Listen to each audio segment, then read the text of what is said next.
がここにいるうちの本物のスクールスポーツのために行こうぜベイビーバン手の服には気をつけて、現実になることがありますからね。Alright, so I'm gonna try to make sense of all this because the last video I did, this is a follow-up to that. You know, there was a lot of speculation that Fernando Puma Martinez was under the weather, not feeling well. He had been pulling out of all the fight week stuff, didn't go to the media workout, canceled the press conference. There was rumblings of him having a hard time making weight. So let there be no more speculation. Let there be no guessing anymore. It is official. Fernando Puma Martinez has in fact pulled out of the Ioka Rematch scheduled for tomorrow here on New Year's Eve in Japan. And no word on it if they're gonna postpone it, if they're still gonna go through with the fight. Now this kind of muddies up the waters of what's going on at super flyweight because David Jimenez, who's a very good fighter, you know, who's beaten and upset some good fighters along the way. He's the interim champion. He's like the mandatory in a sense for the belt, and he's waiting a long time. He's been waiting a good amount of time for that. So now it's like Jimenez shouldn't have to wait any longer for his shot, and that's one part of this equation. The other part of this equation now, if you're looking at like the rest of super flyweight, is Bam Rodriguez. You know, he's the guy that is a star of the division, and you know, him versus Puma Martinez is a fight that I've been campaigning for quite some time now. I want to see that fight, but you know, Puma is gonna have to fight either Ioka or David Jimenez, one of the two, and then Roman Gonzalez is gonna fight Kafu reportedly for the WBO title, and then we had a fight for the vacant IBF title between two Mexicans, Rene Bibiano and Wabaldo Garcia, and they drew, so they're gonna have to fight again. So now this even screws with the timetable for Bam Rodriguez, because now Bam Rodriguez can't really get any of the champions or anything like that. And then when you go down the rankings, I mean, there's not a whole lot there.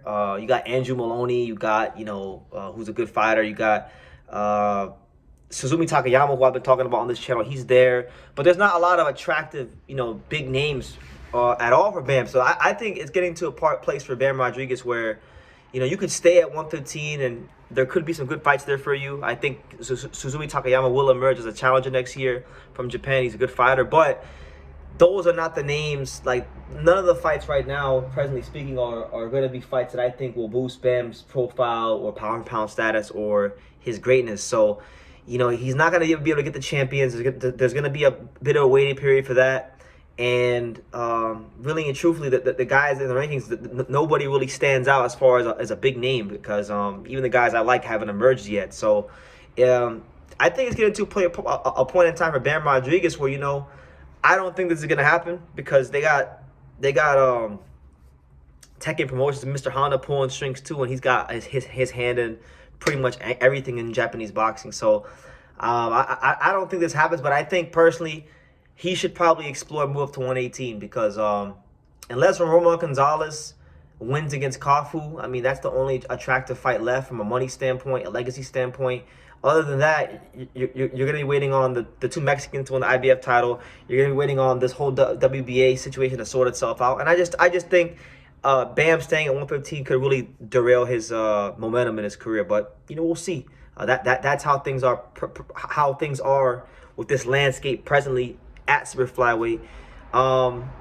It ain't all bad, but the event is not off, so thank God I'm still going to be able to go to the fight and go experience some good boxing tomorrow at the Ota City General Gymnasium. Anybody who's in Japan that's going to be at the fight, let me know. Get in contact with me on Instagram, Twitter. I'd love to meet some of you guys out there, some of the boxing fans in Japan that watch this channel, and, you know, talk to you guys. But Hayato Tsutsumi, yes, one of the top young fighters in Japan. He's going to be making his super featherweight debut, and for those that don't know Hayato Tsutsumi, he's a very talented fighter, a guy that I think has a lot to offer to not just 130 but boxing in general. Very talented. He just entered 130. This is his 130 debut, and he already has a number 9 ranking with the WBA. So this is a guy that I believe is on the fast track towards a world title. This is his chance to show out and really make an impression in front of the Japanese boxing fans and close out the year boxing strong. He has the floor to close out 2024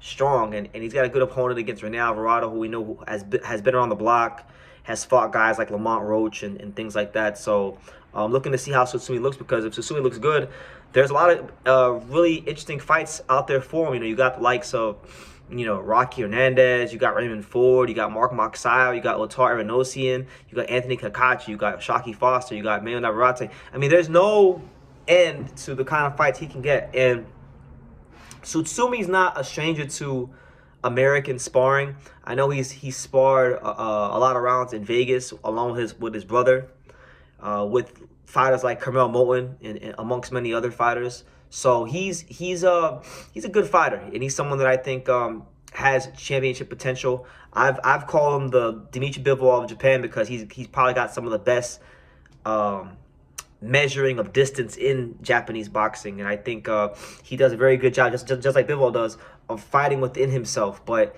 he was showing at some of those last fights at featherweight before he missed weight that there was more to him than just being a good boxer. That he was actually you know, he had a deeper skill set, he had a deeper bag than people would anticipate. So I'm looking forward to seeing him, and I'll be there tomorrow. So yeah, looking forward to taking the bullet train out of Tokyo and going to see that. But yeah, that's the news. Puma Martinez pulls out the Ioka fight. That muddies up the waters at super flyweight. That even ruins the Bam Rodriguez timetable. Hayato Tsutsumi is now the replacement main event against the tough, rugged veteran Rene Alvarado. And Hayato Tsutsumi, you know, looking to make a big impression going into 2025. So we're very excited about it. You know, he was one of the, I was actually kind of more excited to see him anyway than the main event, if I'm being honest with you. I'm a big fan of his. But yeah, let me know what you guys think in the comments down below. Make sure you guys take the time to subscribe. And like I say in every single one of these videos, you can love me or you can hate me, but I'm just a kid from Dang. So until next time, take care, guys. Thank you for watching another video on the untouchable True School Sports Empire. For more great boxing content just like this, make sure you guys click right over here. Keep watching my boy BT put on the best interviews out here.